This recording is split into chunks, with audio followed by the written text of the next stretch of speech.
Kalian ada main game Persona 4? Game ini sekilas kayak game JRPG pada umumnya dan berceritakan tentang anak-anak SMA yang secara tidak sengaja itu mereka terlibat dalam kasus pembunuhan berantai dan mereka masuk ke dalam dunia TV, dan di dalam dunia TV itu mereka mengalahin musuh-musuhnya lah. Makin lama gameplay gue makin sadar lah kalau misalnya game Persona 4 ini tuh sebenarnya nyentuh suatu hal yang deep gitu. Persona 4 ini itu ternyata membahas tentang teori shadow self-nya dari salah satu tokoh psikoanalisis yang terkenal, yaitu Carl Gustav Jung. Nah, ini gue disclaimer dulu nih kalau game Persona 4 ini game pertama yang gue mainin di seriesnya gitu. Jadi game Persona 1, 2, 3, 5 itu gue belum main, dan seri-seri Shin Megami Tensei itu juga gue belum main.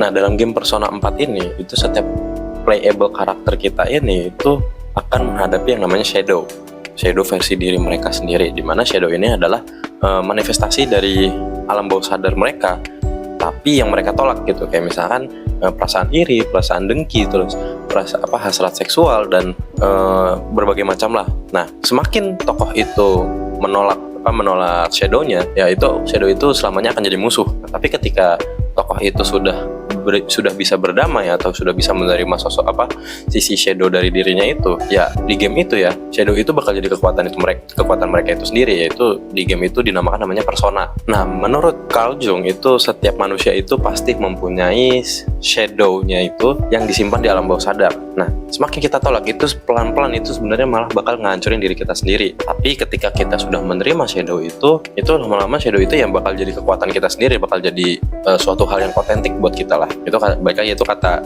Carl Jung ya. Nah, yang bikin game Persona 4 itu menurut gue makin deep itu adalah ketika masuk ke dunia TV-nya. Kenapa? Karena di dalam dunia TV itu muncullah yang namanya shadow itu yang bakal jadi musuh kita nanti.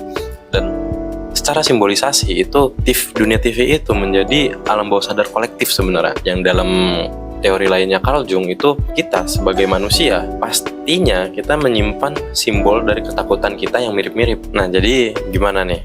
Apakah kalian sudah berdamai dengan shadow self kalian sendiri, dan bahkan kalian sudah mendapatkan persona kalian masing-masing? Tulis jawaban kalian di kolom komentar.